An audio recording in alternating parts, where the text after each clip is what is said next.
Hello and welcome to Resource Report, where we share with you important information about local nonprofits and resource organizations that support the community we share, produced by Pathways to Agency.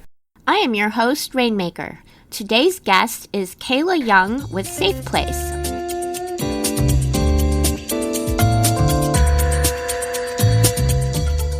I am here at SafePlace in downtown Olympia with Kayla Young.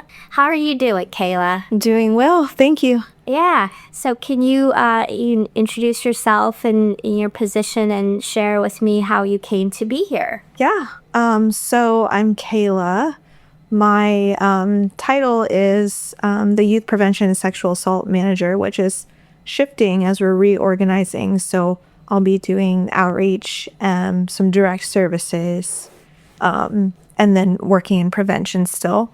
I've been here about a year and a half, and my undergraduate work is all infant and family mental health.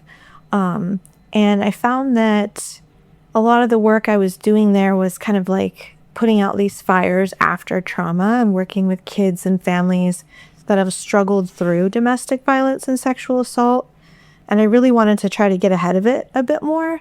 And so coming to SafePlace and being able to work in prevention and doing like parent education and youth education while still helping those that have been harmed already has been really fulfilling. So that's how I ended up here.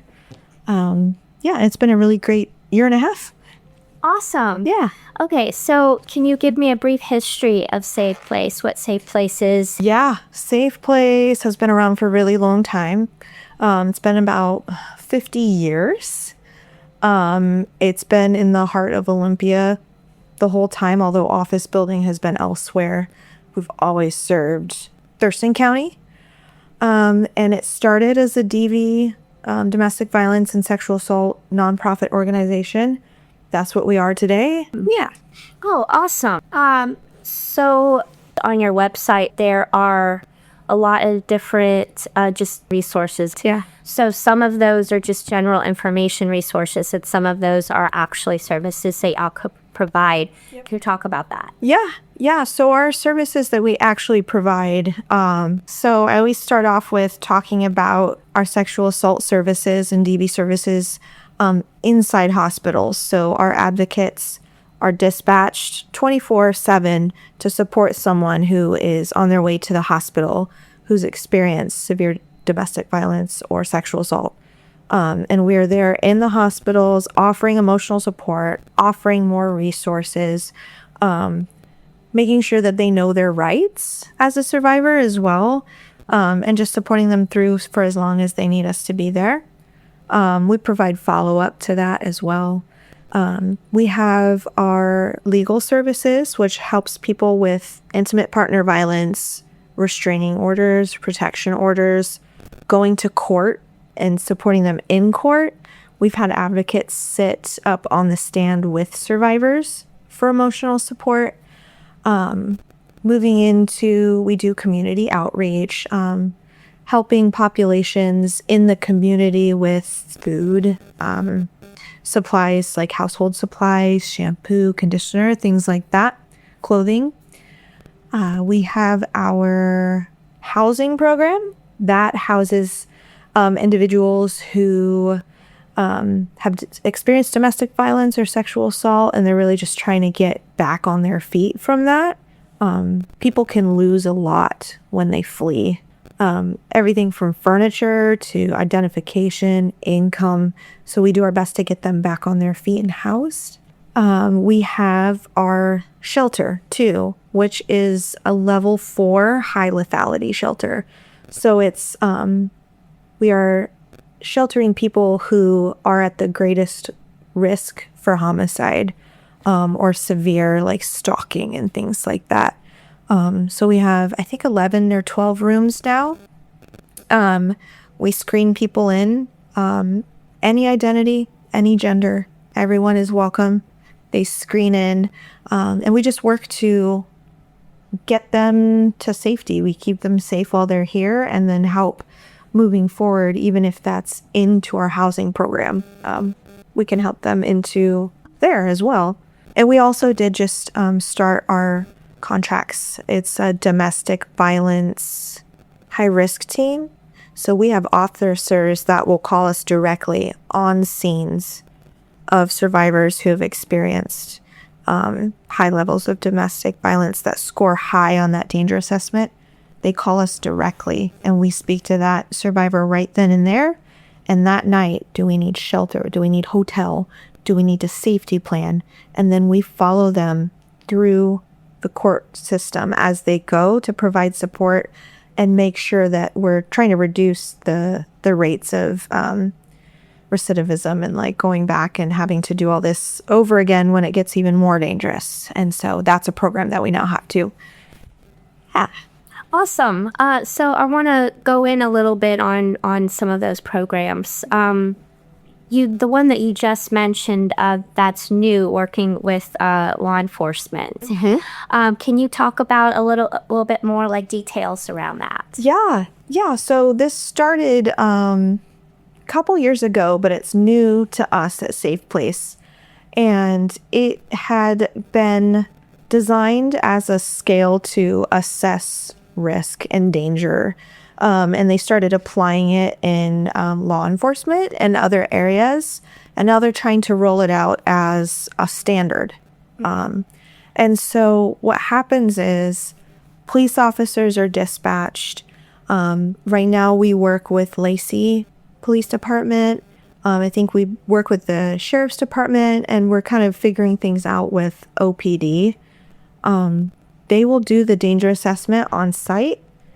They will call us and say, hey, this is a really high danger assessment score.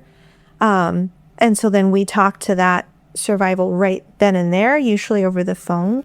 And if they want to receive services, then we say, hey, this is what we do tonight. Get you safe tonight. Do you have family that can come be with you? Most of the time in those calls, the perpetrator will be arrested. So they'll have a safe night, but from there, we don't know, like, are they released? Did they make bail? Are they going to be back? Are they released that night? So safety and planning with them in that moment. And then from there, if they pursue charges or want support in that, we help them through all of that. Restraining orders, protection orders, going to court. And the wonderful thing with this is that we also work directly with the prosecuting attorney's office and the police department, so that we all know what this incident was, what happened, so we can work together to make sure that no details are lost as it travels through the court system, so that there's fair punishment and things will remain safe for that survivor. Because it was so dangerous, nothing's getting lost, and we're all on the same page when it comes to sentencing and things like that. Yeah. So I have a question about that. Yeah. Working with law enforcement can be very triggering for some individuals. Yeah. And there's fear oftentimes around involvement. So how would you navigate that? Yeah, that is a big thing that we see at SafePlace, because oftentimes if we're responding to domestic violence or sexual assault, even human trafficking, there's police involved, and there's that fear, right? Whether it's possible warrants that somebody has, there's an implicit fear of law enforcement because of the history of law enforcement with racial profiling, and there's a lot of perceived and some of it realized aggression on behalf of the police department, and not being so trauma informed. And so the first thing that we do when we meet somebody, we go into the hospital or we talk to them, the first thing that we say is we are not affiliated in any way with law enforcement. We are separate from them. We do not work for them. We will advocate for you, whether it's with them or with whoever else you need support with. And we also let them know too in the hospitals that we are not affiliated with the hospital. We are just SafePlace, and we're here just to help you. Nobody else is partnered with us to the point where we would give them information unless you tell us it's okay. We are here to just protect you. And that tends to make things easier, but not always. Some people still don't trust, and that's okay, and it's warranted, and we just do the best that we can to try to let them know that we're there and that we're there just for them. So it's a toss-up, but a lot of times once they hear that, they know, okay, these people are safe from SafePlace, and they can support me.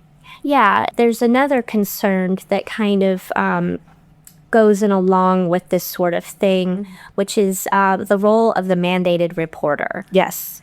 Yeah, and so all of the legal advocates, is it only your legal advocates or anyone here at SafePlace considered a mandated reporter? Anyone here, including our front desk. And we are big on, especially with CPS, we know there's a history of CPS being discriminatory or, they just, no program is perfect, but that program has a history. And so we let people know right up front, even when we're getting consent for services, we are mandated reporters. If we suspect or you disclose that there's child abuse happening, we have to report. Yeah. We also let them know that we aren't pushing for that. That's not our goal. We want your family to stay safe and stay united, and CPS can be a barrier there. And so we let them know if you need to ask a question about CPS or about something that happened with your child and you're unsure and you're scared, say, what if? Put it forth as a hypothetical situation. Yep. Because the last thing we want to do is make things more stressful. And by someone coming here and saying, we are fleeing domestic violence, is already brave and showing us that you're putting your child first. You're here with your child trying to leave that situation. We don't want anyone to come in and then take your child. So just letting them know up front. And if there is ever a time that we do have to call CPS, for me, my best practice is letting that family know. And sometimes I'll say, we can make the call together, because if you're there in that call too, and they can hear you and you can speak with them and they can see that you're working with us, that's a huge leap forward. And it makes a big difference a lot of the time. Good to know. Yeah. So an important message to take away from this is wording matters. Yes, it does. Yes. It does. Moving on from that, your domestic violence program. Yeah. Can you explain a little bit more about that? Is that a support group or other? How do you handle that? Yeah, we do actually have a support group. I forgot to mention earlier, it's for sexual assault and domestic violence. We've put it together because what we're really talking about is trauma. And so we don't go into details of an event, but we just help people process and learn about trauma and how it affects our body and our lives. And so that's really impactful. Our support group went from 1 to 2 people a week with some tweaking and a new advocate who runs support group. We're getting upwards of 20 people a week, and it's phenomenal. That sense of community itself is huge. And so the one thing that does get really tricky with domestic violence in general for SafePlace is that we are intimate partner violence. So domestic violence can be somebody that you live with. It can be between family. But for us, our dollars are designated for intimate partner violence. And so sometimes someone walking in saying, my dad is doing this to me or my brother is doing this to me, it's hard. We want to help everyone. But federally speaking and financially speaking, we don't have the funds for that. But we're going to do everything we can to get you to the right place to support you in that. So that's where SafePlace is a little different, is that it's just intimate partner. Okay. With sexual assault, it is different. It could be stranger. It could be anybody who's experienced sexual assault. We will help you. That's an important clarification. Yeah. Yeah, definitely good for people to know. And so that also explains why you have such an extensive list of resources on your website. You have the domestic violence shelters listed. There's Hope Alliance, Turning Point, Dove House. through YWCA in Kitsap and Pierce. Yeah. Yeah. We're always Those are other places that you can, Yeah. and you talk with them and connect them, and you might call out to one of those places and say, here, I have this person here that I want to send you. Absolutely. Yeah. We do have someone right at the street, an organization called Innovations, and we've had them call us and say, hey, we have someone here right now that could really use your services. We don't offer those services. I'm going to walk them up the block to you. And I love that. I love that. That's just how we work with one another. And it's so important. And it's personal and comforting and trauma informed. And so that's what we shoot for. We're always able to call and say, hey, we're from SafePlace. Do you have space for this person? And things like that. Definitely. Yeah.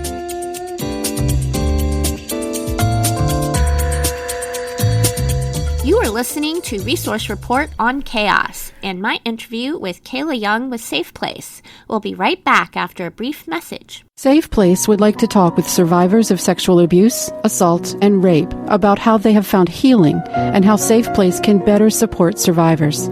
All adults who want to talk about their experiences and insights are welcome to share their stories in confidential interviews done by phone or in person. To schedule an interview, call SafePlace at 360-786-8754 or visit safeplaceolympia.org.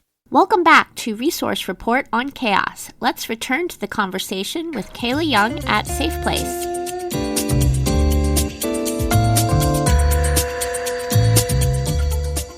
And then also working with you work with different legal aid services. You have a legal clinic here. Yep. That's with South Sound Legal. I always forget because it's after hours for SafePlace, but it is so incredibly important and wonderful to have these officials or attorneys come and volunteer their time to help these individuals. Is huge. It's a game changer. And then our advocates are trained to help with that paperwork outside of clinic too. But just what a wonderful resource. I think anyone on the street, if something were to happen and they needed an attorney, holy smokes, it's a lot of money just thinking about it, and so to have that support there and get guidance is incredible. That's just a great resource too. I can personally attest how amazing it is. Yeah. Going through my own divorce, this was how I did it, coming to your legal clinic for over a year. Yep. Yes. And we got through it, and it was helpful and supportive. One thing that I want to ask about is the whole situation with just getting into the legal clinic, okay? You've got to get here 45 minutes early and stand in line and hope to be one of the first maybe 5 or 6 people in line, and y'all are always telling us, don't be in the parking lot. Yeah. But then how else are we supposed to do that? And so people will be sitting in their car.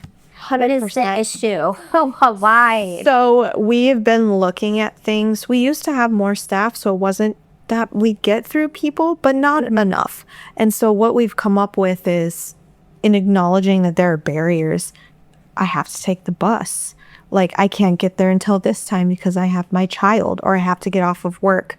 That's not fair. Those are barriers, and they're inevitable barriers. And so what we're doing now is having people register online, which is also can be a barrier, but if you're going to you need to register, call us and I will help you do it on the phone. You know what I mean? Mm-hmm. That way you have a spot, because you still need to talk to someone regardless of the hours that you work. The situation with child, bring your child, so we're trying to make it more accessible and also not wasting people's time who take their time to get here and they're just not able to be seen. And so that's what we're doing moving forward. And that's on behalf of Sound Legal Aid as well. They're wanting to do it that way, and I think it makes better sense for everyone. That way it's evenly distributed. When did that online sign up begin? 4 weeks ago. It's very new. Okay. It's very new, and we're still working out the kinks of it. But so far it's been good, and we're telling people that do come by. This is how we're doing it now. Mm-hmm. And if there's kinks that happen or it's not working out for one, we're gonna get you services. We're gonna find a way. We have to work some things out and it comes up, but we're getting there, and this is gonna help. Okay. Yeah. It's a process. It is. Hang in there. Yes. Okay. Yeah. So in this transition of setting that up better, is it the sort of thing where people maybe don't know about that, or, they're not able to somehow do it online or call or whatever, so they're showing up 45 minutes early. Yeah. They're the second person in line. Yeah. And then all those people get told none of you have gotten in because we've already got a list online. Right. Is that what's happening? So we've done a lot of advertising, a lot of speaking with people. We'll speak to people who are at the court when we go to court. We're just trying to spread the word, and so does Sound Legal Aid. But if someone does show up, I would assume if there's time, they're gonna do it for sure. And with that, those appointments being set, it's saving time. And if there is that barrier and they just show up and say, this is all I could do, we're gonna help. Like, let's hop on the computer. Do you need a phone? We might have a phone. Things like that. To just make sure that we're helping them get to where they need to be, because in a lot of agencies, it's easy to say, all you need to do is this. I don't know why you're not doing this. Well, think about the 10 other hurdles that are in the way, and also emotionally just Task initiation. Exactly. It's you. Executive dysfunction issues. 100%, especially in trauma. Yeah. You cannot bring your brain down. You can't connect to those cognitive processes when you're experiencing trauma. It's just that's not how your brain works. And that's what we want to help with. It's not just getting you the resources, but getting you there too. Yeah.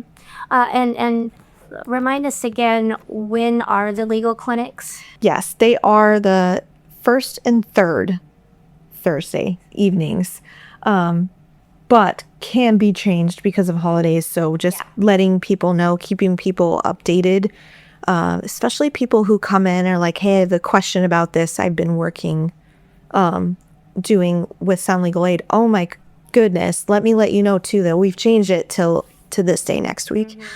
So just trying to let everybody know. And what times are they at? So we close our doors at 5 for just walk-ins and general public.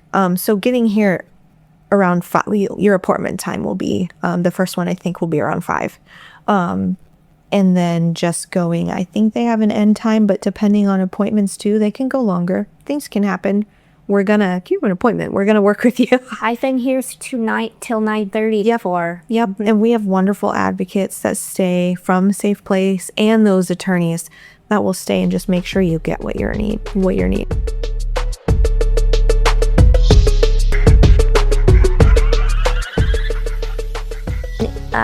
The drop-ins. Drop-ins. Yep. Mondays, you can drop in business hours. And we have whoever's here on Monday who's an advocate, we're going to help you. There's a misconception that it's just legal drop-ins. Okay. It's for anybody. Come drop. You have a question, need to talk to somebody. A lot of our legal advocates do come and work with drop-ins. You can request a legal advocate for drop-ins if we have one, but I'll also go down and do drop-ins too. And, how can I help you?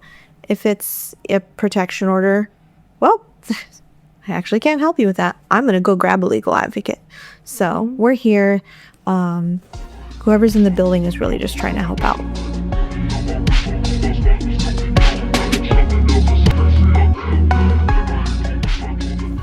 Talk about your shelter, residential services. Yeah, shelter is, because it's so high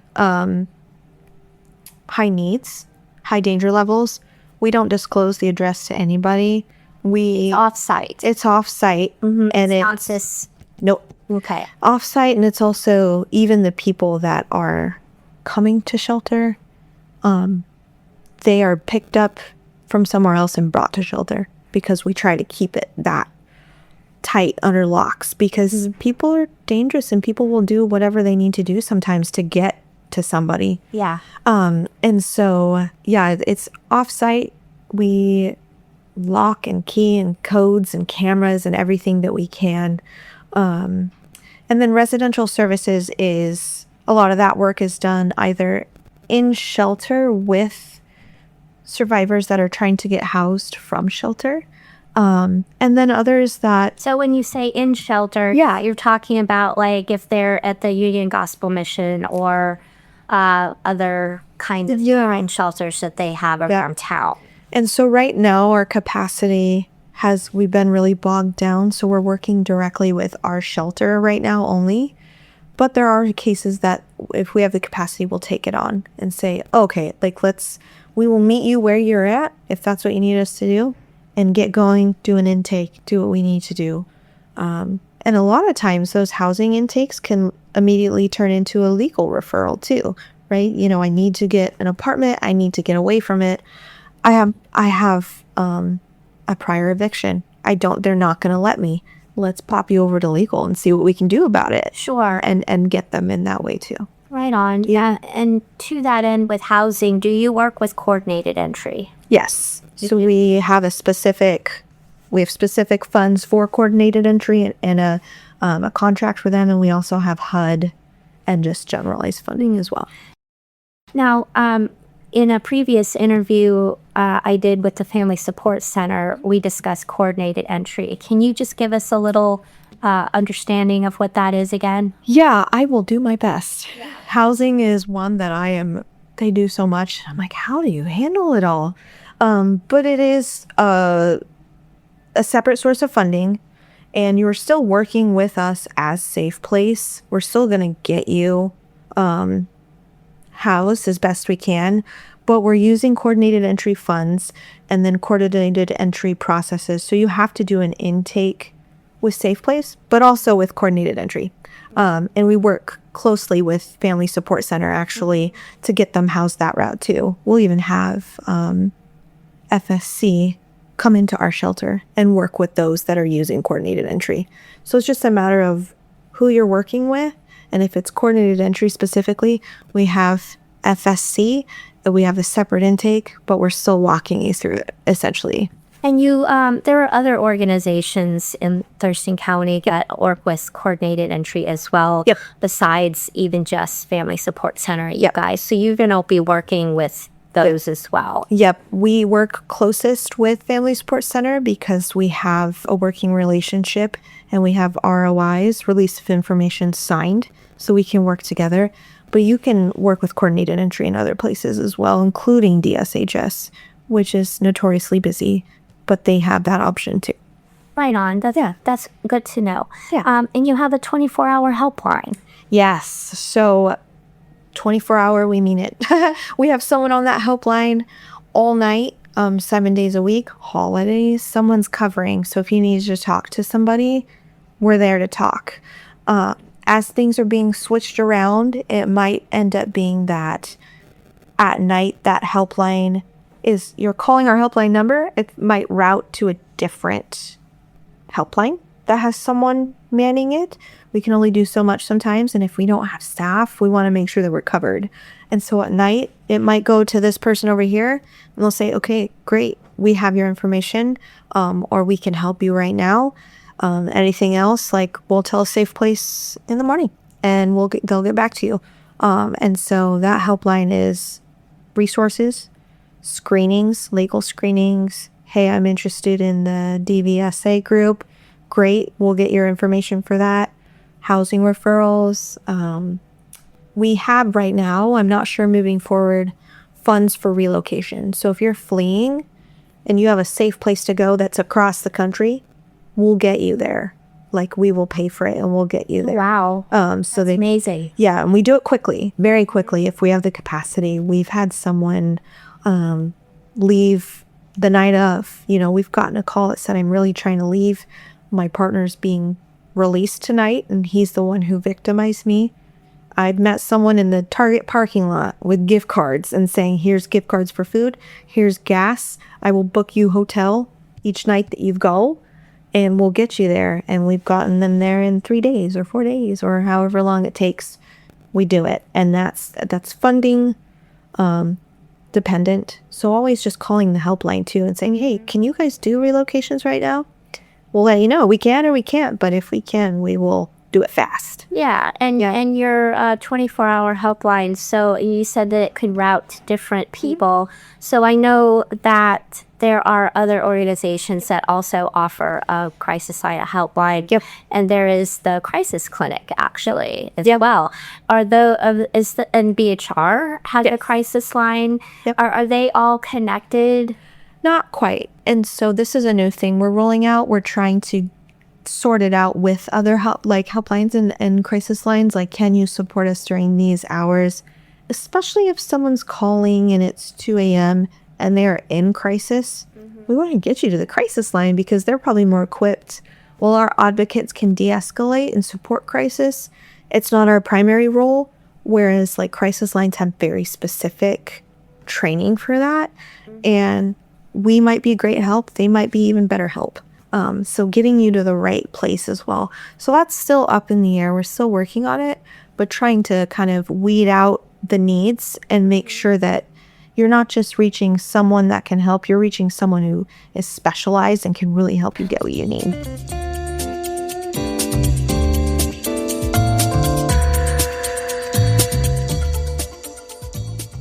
You work with immigration and safety planning, and then you also have just a general safety plan.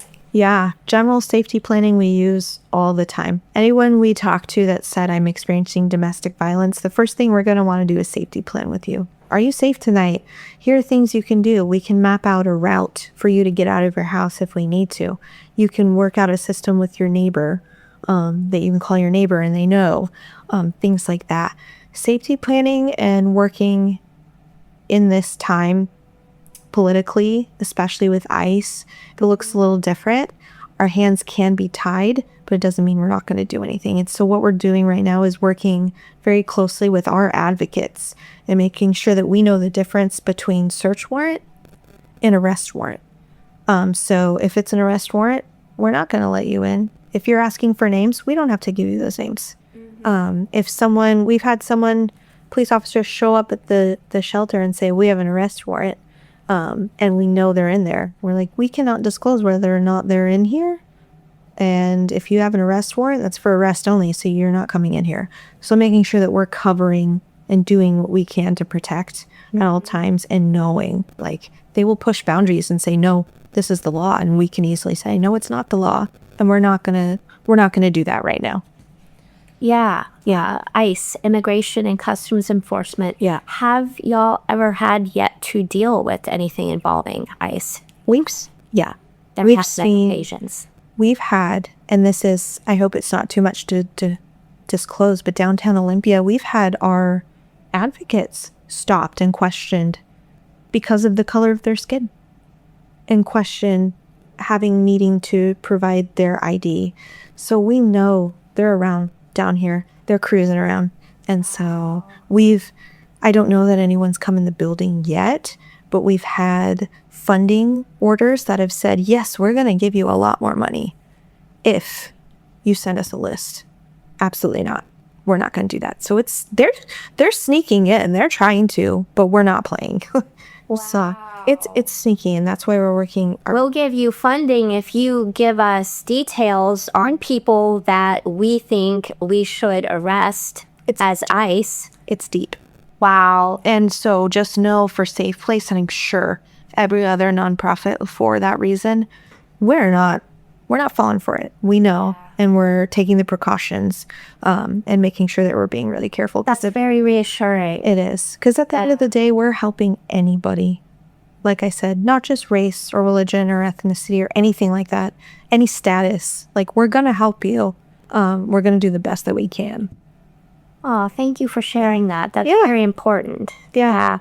Along the lines of that, you do provide services in Spanish. Yep. If we don't have someone on site that speaks Spanish, we have interpreters that we can call over the phone. We can make long-term arrangements as well. You're going to need a Spanish-speaking advocate for quite some time. Let's see if we can't even find an organization that is specific to your community. Everyone speaks Spanish there, and they might offer the same exact services. So that might be a really good fit for you. But we're always going to try to find a way to communicate. We're always going to help. We have tons of different languages that we can interpret via phone.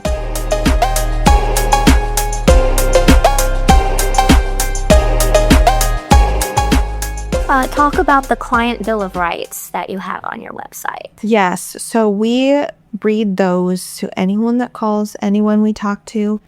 They've said, well, we've already read our rights. Well, guess what? We're going to have you sign them again just so you know. And their rights to protect us, they're also rights to protect them. So we're letting them know you have the right to receive services. You have the right to decline services at any point. You can change your mind, say never mind. You have the right to have protected information. So we are not releasing your information to anybody unless you sign paperwork to do so. We are mandated reporters we put in there. You have the right to access your file here. You can see anything that we have here. It's your information. You can see it.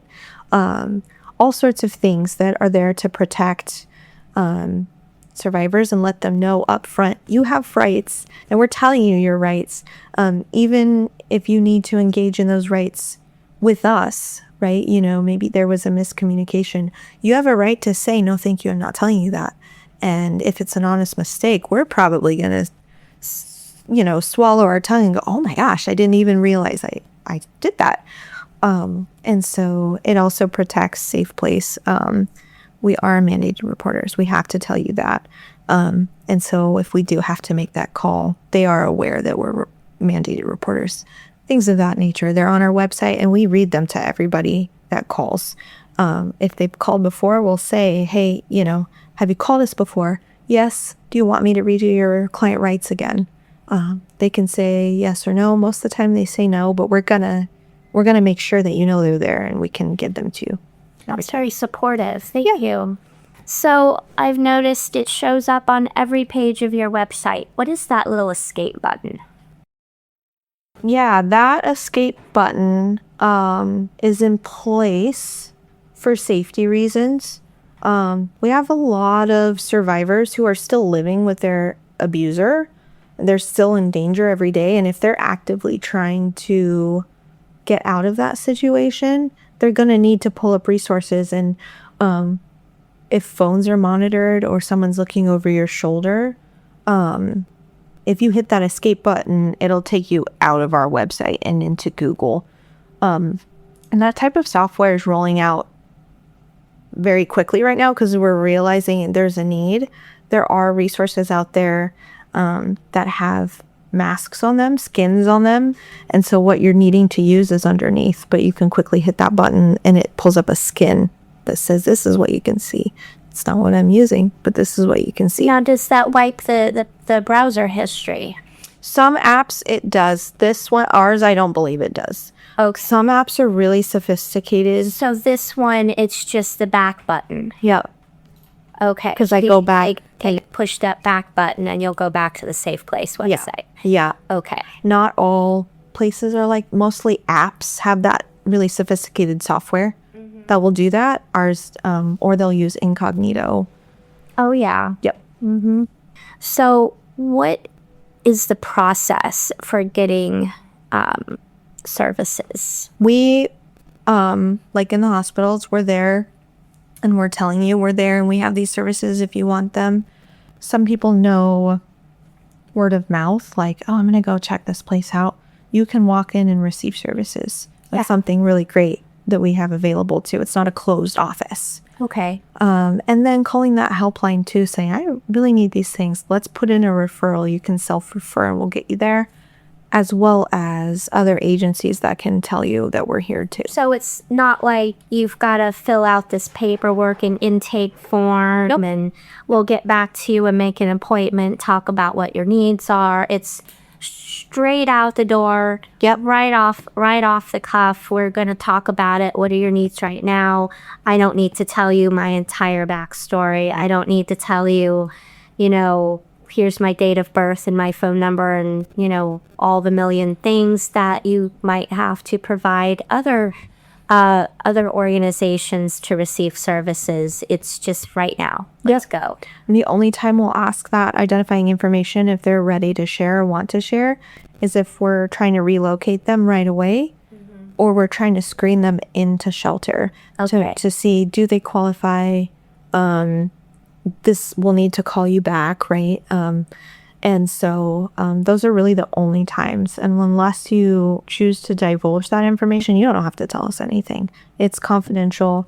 You know, we're not going to try to call you back, especially if we don't know that it's safe, things like that.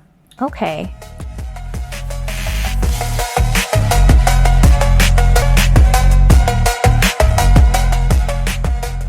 What kind of barriers have you experienced people having coming to you? Yeah. One of the biggest barriers that we have outside of just experiencing domestic violence is a barrier to getting help is a lot of the population that we help struggle with addiction, or they've been drug affected. One of the most vulnerable populations for receiving or being on the receiving end of domestic violence is people with disabilities as well. And so those are huge barriers. We can't really get consent if you're under the influence to protect you as well, because we want to make sure you're understanding what we're here for. And sometimes it's hard to help somebody who comes in under the influence because we just don't understand their needs. But that is one of our biggest barriers. We want to help. We're not here to judge if you use drugs or alcohol. That's so a criteria to receive services is not being under the influence in that moment. Okay. Yeah. So if someone is using whatever substance, right? But in that time that they're coming to you, they need to be sober. Not necessarily clean. No. But sober. No. And we really understand that self-soothing and self-healing and struggling with trauma leads to addiction a lot of the time if you don't have resources. And we know that everybody copes, and everybody copes in their own way. And we're not here to judge you for that. That's not what it's about. But we do need to make sure that you're understanding, and we can get those signatures, and we can use them. Because if somebody doesn't understand what they're signing, or they seem as though they can't make their own decisions, if we have a disability perhaps, then we have to make sure we can go about it. Maybe we'll try again tomorrow. Maybe we'll reach out and see, like, can we talk to someone in your family? Will you sign a paper that says, yes, I can talk to somebody? So try to do our best, but to engage in services, you have to be able to have moments where you're sober and really you have to be active and engaged in the process. Now, this is more of a nuanced, more situational question, but situations like this can come up. Where you have, for an example, someone who has been a heavy meth user, for example, and that does, even if the person is not currently under the influence, that does create changes in brain structure, which can make communication and thought processes difficult to be coherent in their delivery of that. And so how do you discern? How does SafePlace discern when someone of that, disposition is wanting to communicate and say, I am not currently on meth. Yes.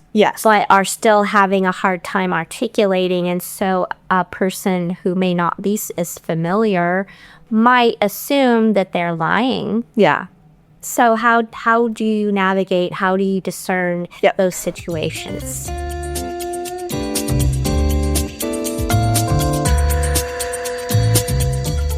One of the biggest symptoms that we see of somebody who is permanently or chronically affected is paranoia, very heavy paranoia. And mind you, this isn't specifically a meth user as an example. Anybody.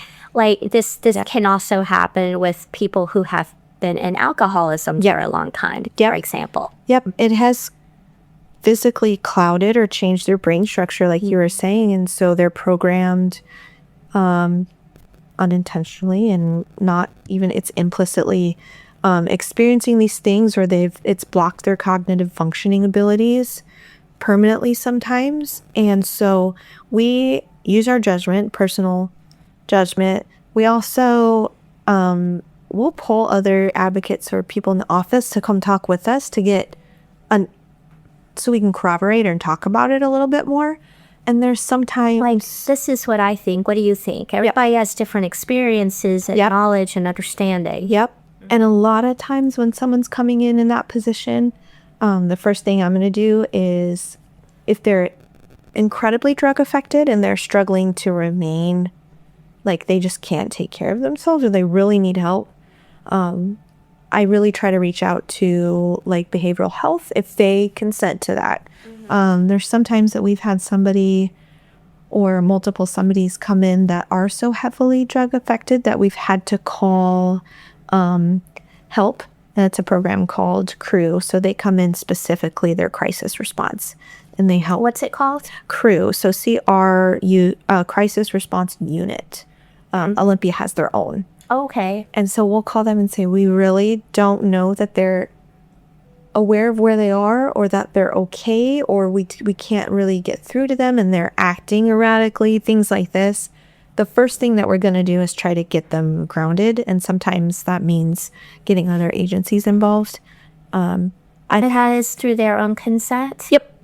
Sometimes CREW, it's like calling 911 in a sense. We can call and they can come and make a judgment call, kind of like 911 showing up like, this person clearly has a wound and it needs to be treated.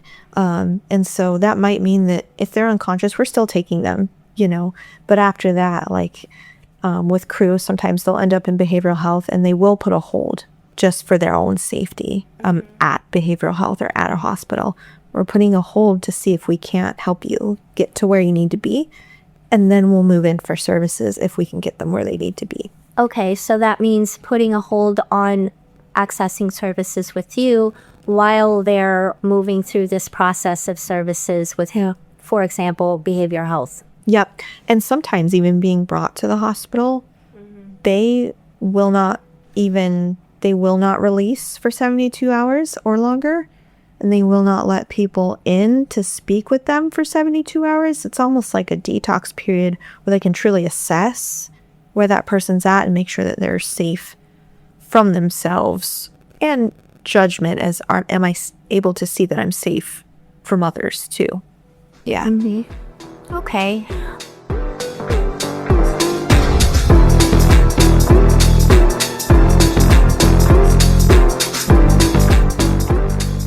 There's a space that says trainings on the website. You offer trainings. What is that? Yeah, so sometimes we host trainings just as our building is hosting it, but we're not putting it on. So we'll post there if something's happening.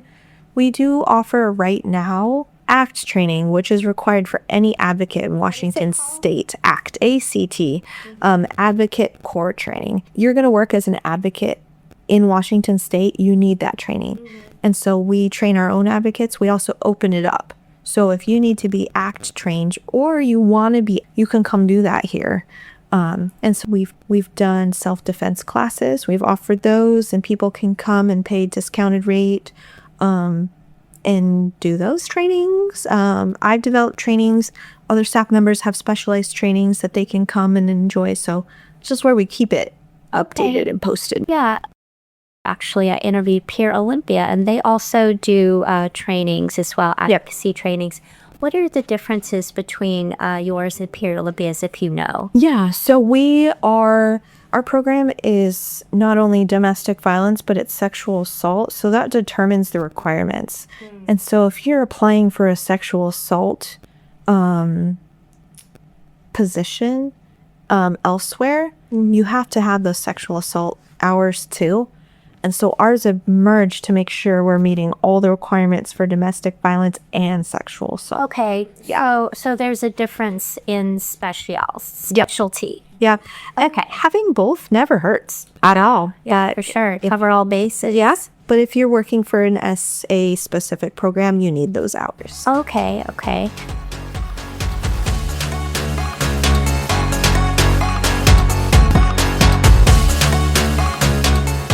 Renting the East Wing as a meeting space. Talk about the East Wing. Yeah, we have this essentially small conference room. We do our big meetings in there, trainings.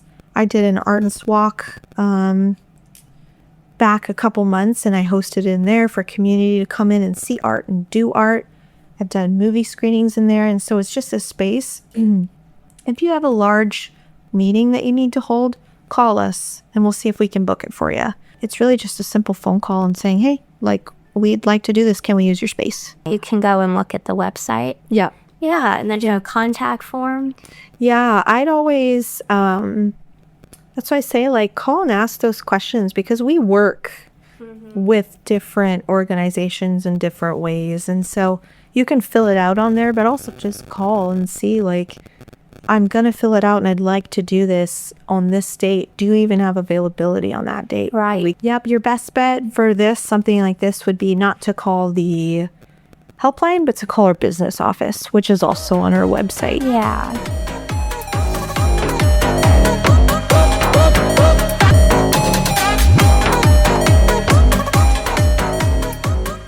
So I noticed that you have in your news and events on your website, you have a soiree coming up in September 27th. Yes, that is our gala. We do it every year. It's one of our biggest fundraising events. We invite people in the community, our partners. They can purchase tickets to come in, which all goes right back to SafePlace. It's really fundraising and networking to try to gain other partnerships as well, because we are nonprofit and we don't have a lot of funds. So sometimes we have to do events or ways to raise money, and this is a really fun one to put on, and people get really excited about it and they just want to be there. What's fun about it? It's formal, so people can come up. There's dinner provided. There's good conversations, and just we do our best to make sure everyone's entertained.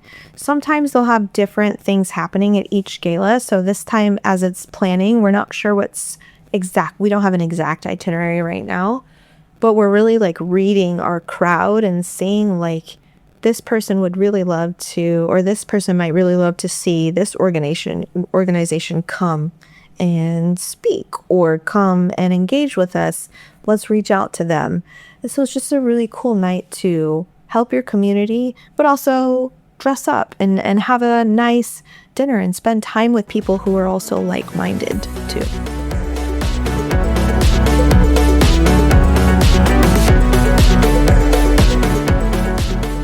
Cool. How can people get involved? Volunteering? Are you hiring? How do people donate? Join the board? Yeah, the first step is check out our website. There's always links to donate or lists of things that we'll need. You can also call the helpline and see hey, do you guys need anything right now? How do I come in and actually volunteer? We do have spots for interns to come in. And then for hiring, our postings always go on Indeed and Glassdoor. And so if you're on there, if you just search SafePlace, search advocate, we should pop up. And we'll also post there if we need volunteers or board members that are volunteers. And we'll post opportunities there for interns. What are some things that a volunteering board member could do? Yeah, so our board, they obviously oversee SafePlace, and they're making those really generalized decisions on behalf of SafePlace. And so they would be interviewed, but and then they'd go through training to make sure that they're have a good understanding of what we do and who we work with. And then their job is to just really engage in those big decisions and meeting very regularly to just discuss how things are going and make sure that if a shift needs to happen, then we're going to make that happen. And so we like board members who are strategic, but we also like board members who have a lot of experience in this field, that are creative thinkers, things like that, just collecting a really good hive mind to be able to support us.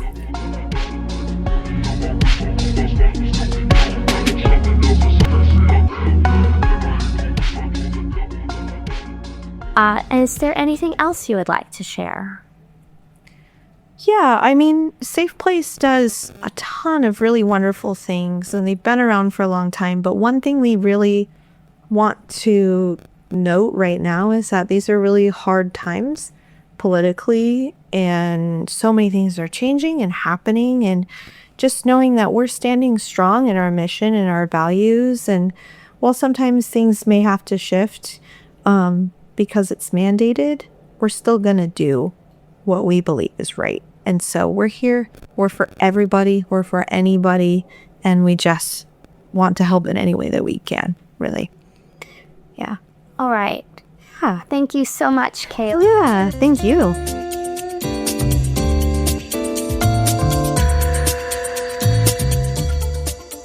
I'm so glad I got to sit down with Kayla to get all the nuanced details about all that SafePlace has to offer. SafePlace is located at 521 Legion Way Southeast in downtown Olympia, and their lobby is open Monday through Thursday from 9 a.m. to noon, then from 1 to 5 p.m., and they are closed Friday, Saturday, and Sunday.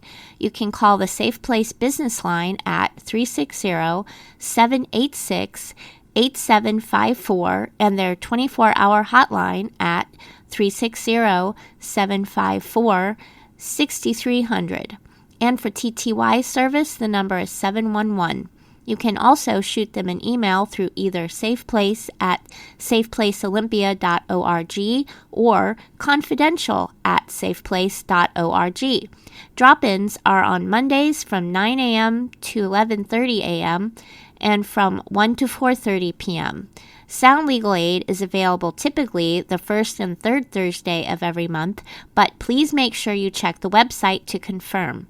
SafePlace is also one of our Resource Report Zine Distro locations.